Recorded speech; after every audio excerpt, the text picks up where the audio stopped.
let's talk about 3 assumptions that I see people make all the time when they're starting a design career. So I want to make sure that you aren't making these assumptions. That way you make some different choices as you are moving through and creating a design business. Okay, so here is the first one, and I have to use my phone because I actually have this. These assumptions are sitting on my Instagram feed, which is just at Carina Gardner if you want to follow me over there.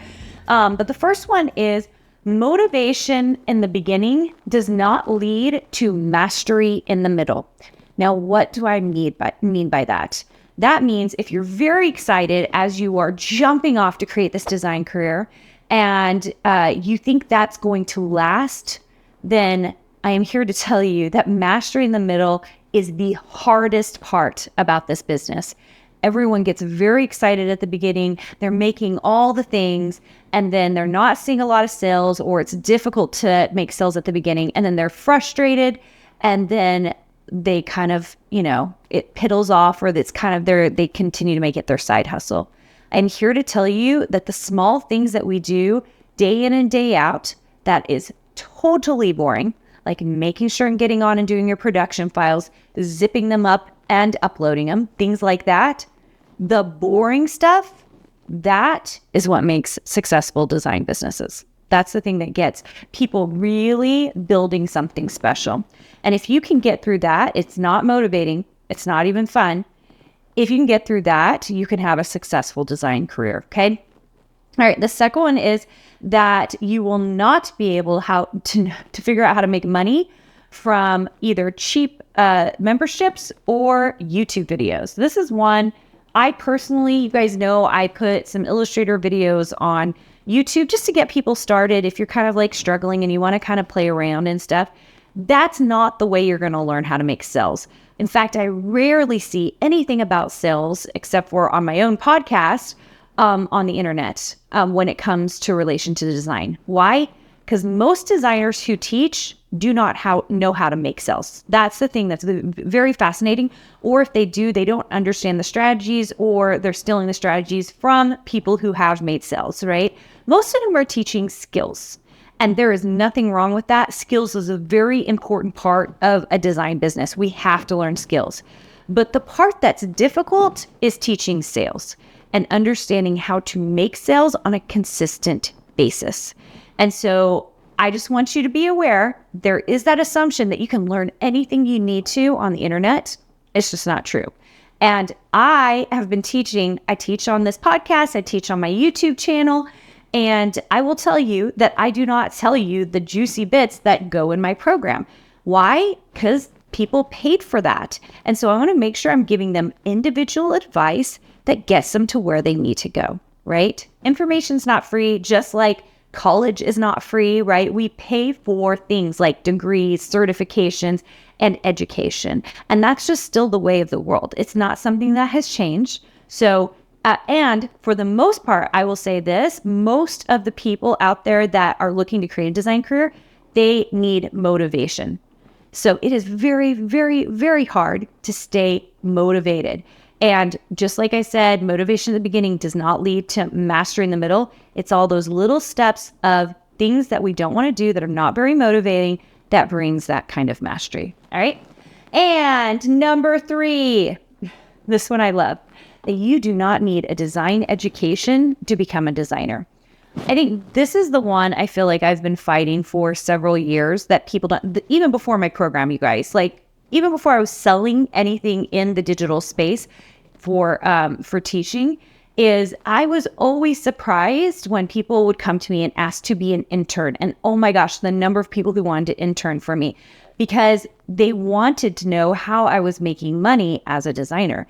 And I was like, I don't do internships. That's not something that I do.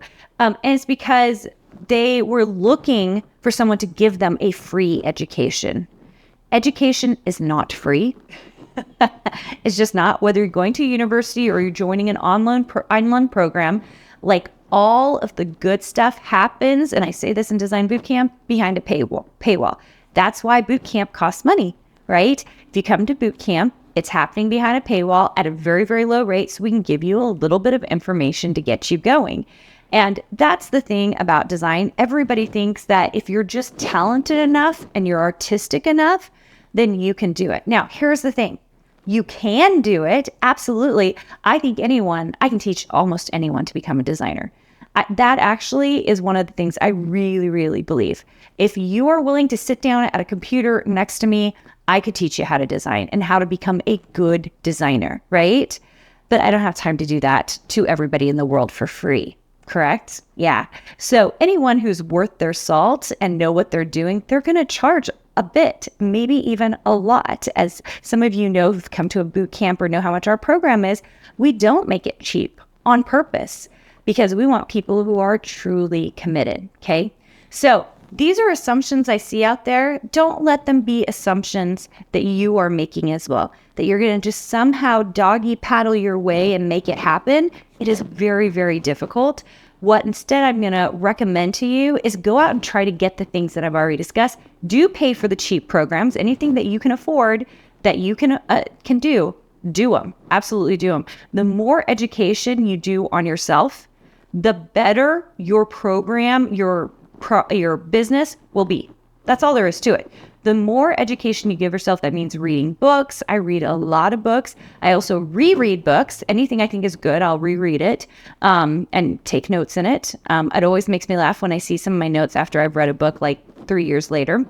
And anyone who is worth their salt, go learn from them. Not just me. I think there are lots of great teachers out there, lots of people that can inform you, and especially skill-wise, I think there are some amazing skilled designers out there that you can learn from. So my recommendation always is to be looking for educational opportunities. Those are the people who are moving forward and learning and growing.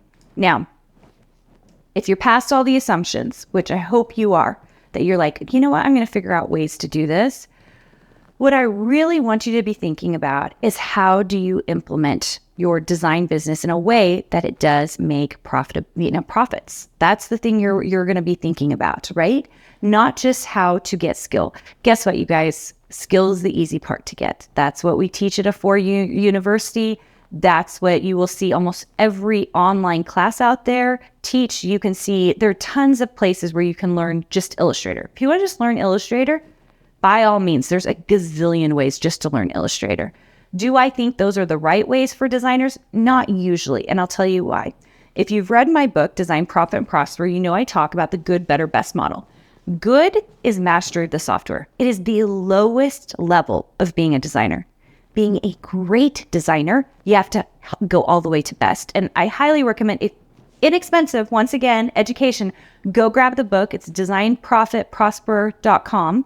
And it has a link to Amazon, so you can get it there, and you can read some reviews there of the book. It's one of the few books I know where we incorporate design and sales, and we're talking about those two things together and what really makes people make it, basically. So go check that out, and go check out the good, better, best model, because I talk about it there on the micro and the macro level. All right, guys, thanks so much for joining me today. I love having you here. Please make sure and subscribe to the YouTube channel, youtube.com/Carina Gardner. If you're on the podcast, I would love a review. It really helps our podcast, and share it. Please, please share it. We love when you are sharing, especially those of you who are creatives and maybe not even in the design field. We have lots of people who aren't in the design field listening here.